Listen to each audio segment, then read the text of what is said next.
Bonjour, Namama Fadiga Nadej Alangba, l'une des meilleures handballeuses de l'histoire de la Côte d'Ivoire. Elle a eu un parcours hors du commun. D'abord à l'Africa Sport d'Abidjan, ensuite en sélection nationale. Aujourd'hui, loin de son territoire de prédilection, les stades de handball, Namama Fadiga Nadej, la championne aux 22 titres glanés en 22 ans de carrière, est notre invitée. Bonjour championne. Bonjour. Comment ça va? Très bien, merci. Tout de suite, la présentation de notre invité.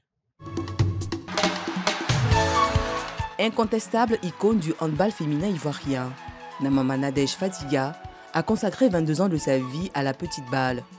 Née à Bouaké, c'est dans le centre de la Côte d'Ivoire qu'elle est très tôt initiée à cette discipline sportive à l'école primaire.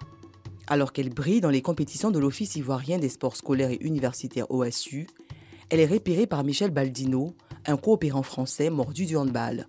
C'est lui qui facilite l'intégration de Namama Fadiga au programme sport-études du lycée des jeunes filles de Bouaké, où elle est orientée après l'obtention de son entrée en 6e. C'est là que débute véritablement en 1980 la carrière sportive de celle qui comptera 22 trophées à son riche palmarès.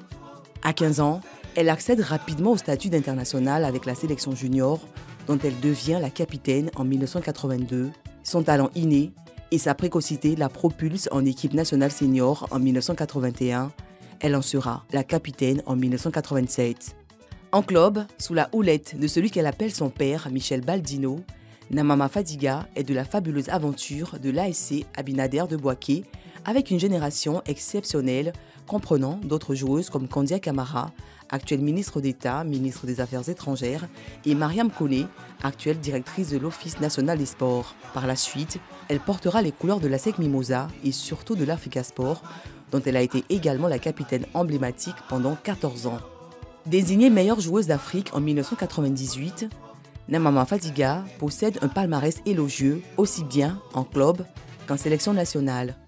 Elle a notamment à son actif une CAN senior en 1987, 3 CAN juniors en 1980, 1982, 1984, une médaille d'or aux Jeux africains 1987 au Kenya, 4 participations à la Coupe du monde de handball 1983 en France, 1988 en Bulgarie, 1995 en Autriche, 1999 en Norvège.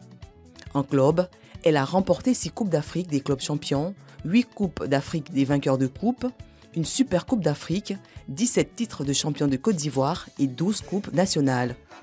Bien que contactée à plusieurs reprises par des clubs européens, Namama Fadiga a toujours refusé de s'engager dans une carrière professionnelle en Occident. Un choix qu'elle justifie par son désir de demeurer dans un cocon familial au pays et par le fait que son statut matériel et financier lui suffisait. Parallèlement à sa vie de sportive de haut niveau, Namama Fadiga a débuté sa carrière professionnelle en qualité de chargée d'études au ministère des Sports en 1991. Elle en deviendra par la suite la directrice de la communication et la chargée de mission. Actuelle secrétaire exécutive de la Confédération africaine de handball et présidente de la commission communication du Comité national olympique, Namama Fadiga est officier de l'Ordre national et commandeur du mérite sportif de Côte d'Ivoire. Elle est mariée et mère de 2 enfants. Comment vont Marie, Ashley, Kira et Kiban?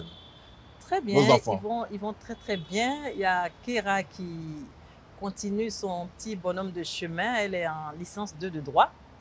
Et Kevin, il est en seconde C. Ça va, tout va bien. Est-ce qu'ils font du sport? Ben oui, Kira s'est essayée légèrement au judo. Elle n'a pas fait long feu parce que elle trouvait que c'était un sport très difficile. Je l'ai encouragée à faire du handball. Je n'ai pas pu réussir à le faire. Et Kevin, il est un féru du basket. Il est basketteur, il a 2 ans de basketball. Bien. 22 titres africains, c'est un bilan un palmarès très édifiant. Quel était vos secrets? Effectivement, j'ai eu 22 ans de carrière, 22 trophées, toutes catégories confondues. Ce n'est que le travail. Ce n'est que le travail parce que je sors d'une école sport et études depuis l'équipe de Bouaké jusqu'à aujourd'hui. On était dans les sections sport et études à Bouaké. On faisait le sport les après-midi et on allait en classe les matins. Donc c'était un programme qui était vraiment concocté pour qu'on puisse faire des victoires, remporter des trophées. C'était vraiment notre objectif. Et il n'y avait que le travail. On n'avait pas de vie de jeunesse, on n'avait pas de vacances. Pendant les vacances scolaires, on était à des stages à l'étranger. Donc, le travail, rien que le travail. Ouais. C'est vraiment du travail parce que un palmarès comme ça, pour une sportive, c'est vraiment édifiant. Je dois vous dire chapeau et félicitations. Merci, merci. Ce que je voudrais également dire, c'est que pour atteindre le sommet ou pour remporter des victoires, il y a beaucoup de valeurs qui doivent vous animer, les valeurs d'honnêteté, de don de soi, d'humilité, tout ça autour du travail et ça donne des victoires. Déjà en 1991, vous intégrez le cabinet du ministère des Sports, du ministre des Sports si vous voulez. Et pendant ce temps, vous continuez à jouer. Comment arrivez-vous à concilier tout ça? C'est formidable. Alors, c'était quoi vos secrets aussi là? Alors, il faut dire que j'ai eu la chance de tomber sur des patrons formidables, formidables qui acceptaient que je laisse le travail quelquefois pour des compétitions sportives hors de Côte d'Ivoire ou à l'intérieur du pays. Parce que c'était le ministère des Sports, ça me facilitait la tâche. Et à mon retour, c'était toute une question d'organisation. J'essayais d'organiser mon travail, faire le travail qu'on me demande et les après-midi aller à l'entraînement. Je dis merci à tous ces ministres avec lesquels j'ai travaillé, à commencer par le ministre Dibi jusqu'au ministre Légré, au ministre Banzio, Dagobert Banzio. C'est des gens qui ont été vraiment formidables, compréhensifs et vraiment cela m'a vraiment facilité la tâche. Bien, comme à la suite on revenait avec des médailles, des trophées, bon ben tout marchait comme sur des roulettes. On va revenir à votre parcours à Bouaké, au Bahut, avec les filles là-bas. C'est vrai que très souvent, c'est la question qu'on vous pose, mais pour nous, téléspectateurs aujourd'hui, qu'est-ce qui vous a mené au handball? Alors, au départ, j'étais scout. J'étais très timide. Alors, ma petite enfance a été vraiment une enfance... très agitée? Très agitée, très agitée. Et j'étais scout. Pour dépenser un peu l'énergie que j'avais, j'ai décidé d'être scout. Et par la suite, à l'école, j'ai été détectée par un des enseignants de l'école Yirdo de Bouaké, qui a dit que j'étais très fine, grande de taille, je ferais une bonne handballeuse. Donc, il m'a obligée à participer aux compétitions de l'OASU, ce que j'ai fait.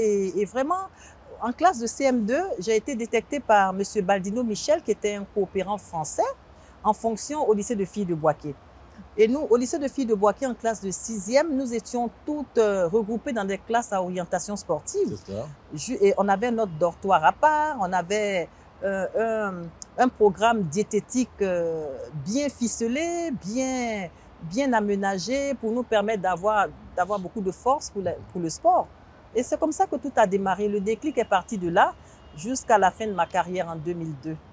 Donc, qui dit sport et études parle de OASU forcément. Absolument.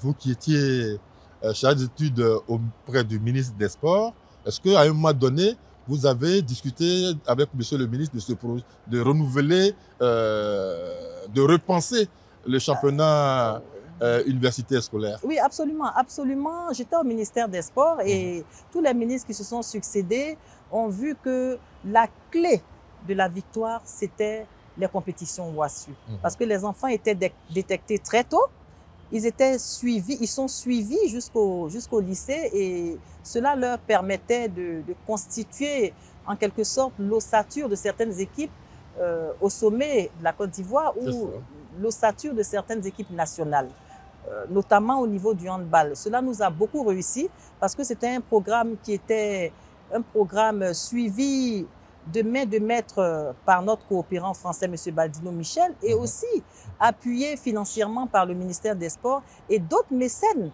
qui nous suivaient au championnat civil, notamment M. Abinader Roger, M. Claude Aobo, qui nous ont vraiment suivis. Et cela a bien marché.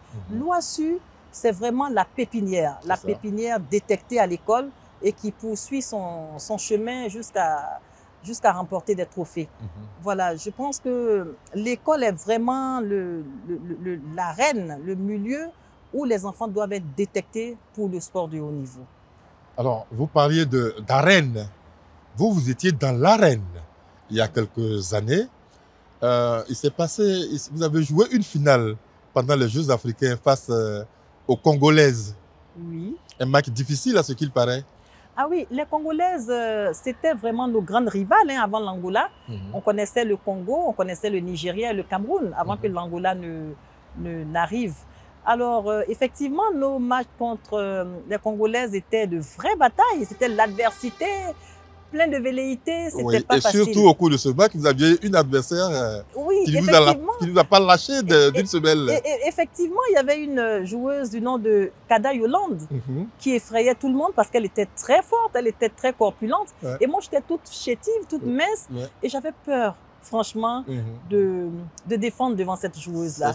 Et aux Jeux africains à Nairobi, quand je l'ai vue devant moi, j'ai eu peur et j'ai dit, ah non, je ne peux pas. Et Blesson, Paul a dit, ah non, non, non, tu vas le faire.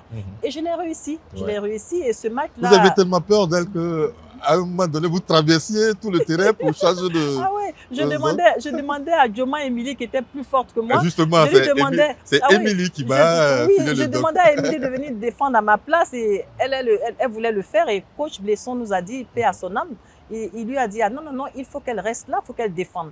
Et je l'ai fait et ça m'a réussi. Et on a battu les Congolaises de plusieurs buts. Et c'est vous qui marquez même le but de la différence. Ben oui, j'ai marqué quelques buts. Je n'ai pas été la meilleure joueuse du match, mais j'ai marqué quand même quelques buts décisifs. Modeste en plus. Alors, vous avez tellement horreur de la défaite que il vous arrivait, quand vous étiez mené, de couler des larmes et de continuer à jouer sur le terrain. Ah oui, en fait, on n'était pas habitué aux défaites parce qu'à Boaké, on gagnait tout le temps. On gagnait tout le temps et l'accueil qui nous était réservé à notre arrivée était formidable.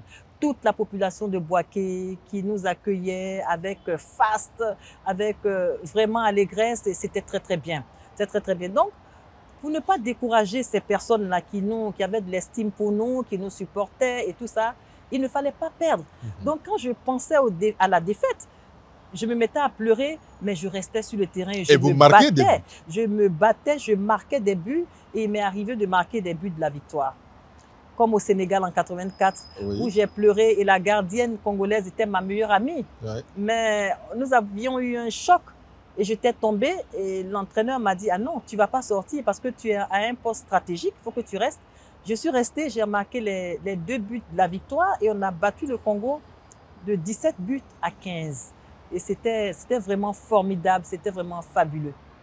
C'est formidable, mais quand on a été une excellente handballeuse, une excellente championne sur un terrain de handball, il y a un moment où on s'arrête. C'est l'occasion de notre rubrique, le dernier coup de sifflet. Quand et où avez-vous mis fin à votre carrière de handballeuse? Alors, la carrière internationale a été arrêtée au Nigeria en 2001 et la carrière nationale en 2002. En janvier 2002, je me souviens très bien, au cours d'un match que l'Africa a eu à jouer au campus. À la fin de ce match-là, j'ai décidé d'arrêter ma carrière parce qu'il y a des filles qui arrivaient, il y a des jeunes qui arrivaient et je me suis rendu compte qu'il fallait leur laisser la place. Il fallait leur laisser la place, il fallait se retirer avec dignité et avec respect. C'est comme ça que j'ai arrêté ma carrière en 2002. Une carrière qui a commencé dans les années 80 jusqu'en 2002 et j'ai eu en gros 22 ans de carrière de haut niveau. 22 ans de carrière de haut niveau, oui. Ce n'est pas rien. Si je vous demandais Paul Gogua, qui représente-t-il pour vous? Ben, Paul Gogua, c'est un père. Hein? C'est un père, il m'appelle ma fille. Et c'est celui-là avec qui nous avons remporté 14 trophées au niveau africain. C'est le président de l'Africa Sport d'Abidjan, section handball. C'est quelqu'un avec qui nous avons fait le tour des stades au niveau africain. Nous avons connu des vertes et des pas mûres, des moments de gloire, des moments de tristesse, des moments de pleurs, des moments de rire. On a vécu des moments fabuleux ensemble. Donc Pablo, il reste un père pour moi. Pablo reste un peu pour vous. C'est ce qui met fin à notre rubrique de dernier coup de sifflet. Namama Fadiga Nadej Alangba, la championne aux 22 titres. Que faut-il faire? On voit aujourd'hui que le handball ivoirien se meurt. Que faut-il faire pour le ressusciter? Il faut créer, comme le président actuel le fait, des pôles de développement. Des pôles de développement avec des encadreurs bien formés qui vont encadrer ces enfants-là pour leur chemin vers les sommets. C'est cela. Vers les sommets. Alors, il faut ressusciter les internats. Il faut ressusciter les sections sport et études parce que ça a été une belle expérience à Boaké, à Bingerville, à Dabou, à Tia-Salé. Les écoles qui se sont essayées aux sections sport et études l'ont réussi, à Beauville également. Donc, je pense qu'il faut ressusciter ce programme de sport et études dans les établissements à internat. Et il n'y a que par là que nous pouvons réussir, nous pourrons faire rebondir cette discipline-là. Au niveau du championnat civil, il faut qu'on ait beaucoup plus d'équipes qui participent au championnat de Côte d'Ivoire. Il faut des mécènes qui vont épauler les présidents de clubs qui ont des difficultés financières. Donc, il faut des programmes bien ficelés pour pouvoir suivre des enfants, leur faire bénéficier de formations à l'étranger comme à Abidjan, des matchs de préparation, des matchs d'entraînement. Il n'y a que c'est par ces programmes-là que le handball pourra rebondir. Et que pouvez-vous dire aux jeunes filles, aux jeunes enfants qui veulent vous ressembler, vous, la championne? Alors, je leur dirais de ne pas délaisser les études parce que le travail, c'est le premier mari. Et moi, mon père me le disait à chaque fois. Chaque fois qu'on avait au niveau scolaire, au lycée de jeunes filles de Boaké, chaque fois qu'on avait des déplacements à l'extérieur, mon père me le disait à tout moment, ma mère également. Ton travail sera ton premier mari. C'est vrai qu'il faut faire du sport de haut niveau, mais il faut aussi aller à l'école. Parce qu'après, si tu as une blessure, qu'est-ce que tu fais? Si tu n'as pas de travail, qu'est-ce que tu fais? Donc, j'ai suivi à la lettre ce que mes parents m'ont donné comme conseil. Et puis aujourd'hui, bon, je ne regrette pas. Donc, je voudrais dire aux filles de faire du sport de haut niveau, d'avoir une hygiène de vie, de respecter les entraîneurs, les encadreurs, de respecter les enseignants à l'école et de participer aux compétitions WASU. Voilà.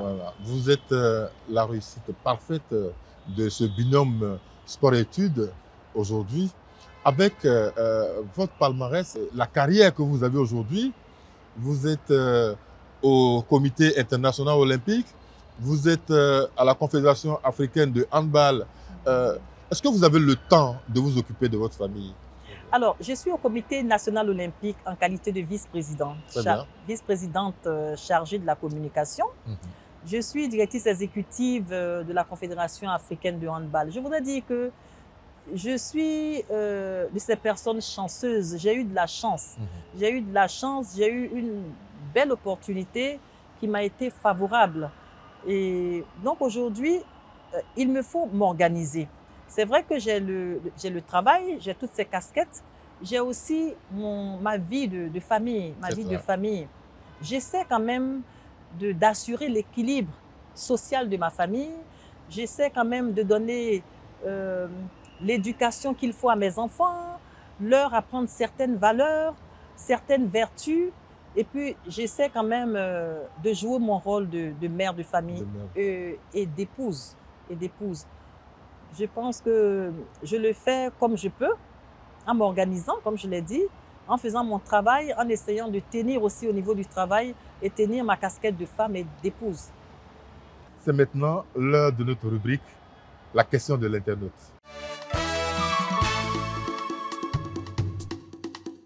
Elle vous a été posée par M. Bakayoko Issif. Il est habitant de Yamoussoukro.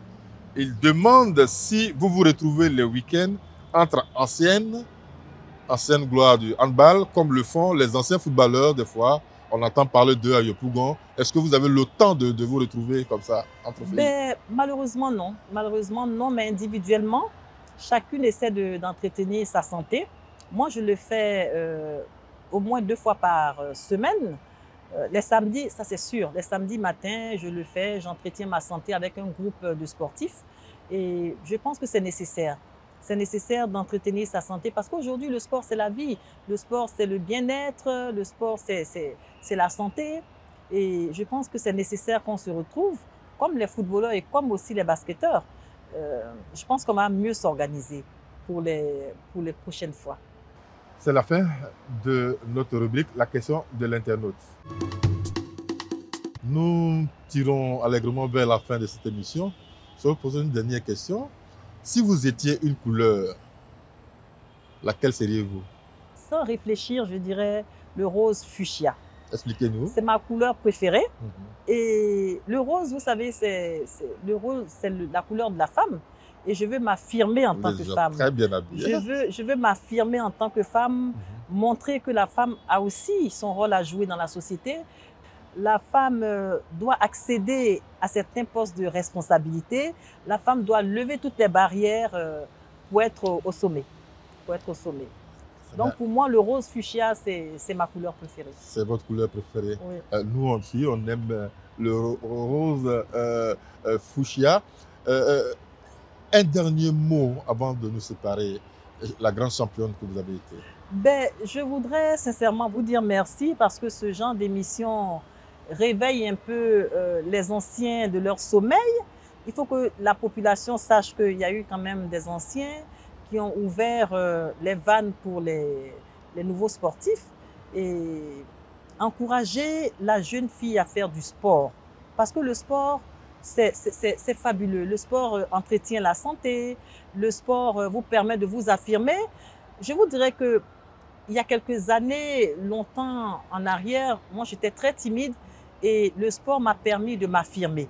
Le sport m'a permis d'affronter des difficultés. Le sport m'a permis d'être en bonne santé, tout simplement.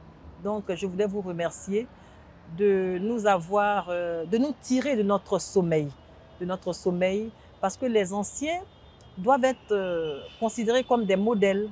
Nous devons vraiment parcourir toutes les fédérations ou bien tous les clubs pour pouvoir donner de bons conseils aux enfants qui aimeraient faire du sport de haut niveau. Vraiment, merci à vous et vraiment que Dieu vous bénisse. Namama Fadiga Nadège Alamba, je vous prie de transmettre nos salutations à Eric.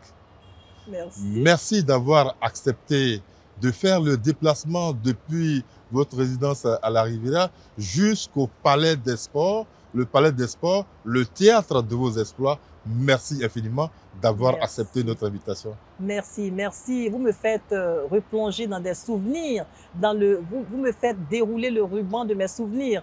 Le Palais des Sports qui a été le fief du handball et le fief des victoires de la Côte d'Ivoire. Merci. Merci à l'Office national des sports, grâce à sa directrice qui nous a permis d'accéder à ce Palais des Sports, théâtre des exploits de Namama Fadiga Nadège, notre invité. Merci à toute l'équipe de production, à vous, chers téléspectateurs. Merci de nous avoir suivis. À très bientôt pour un autre numéro de la causerie des Mékéké.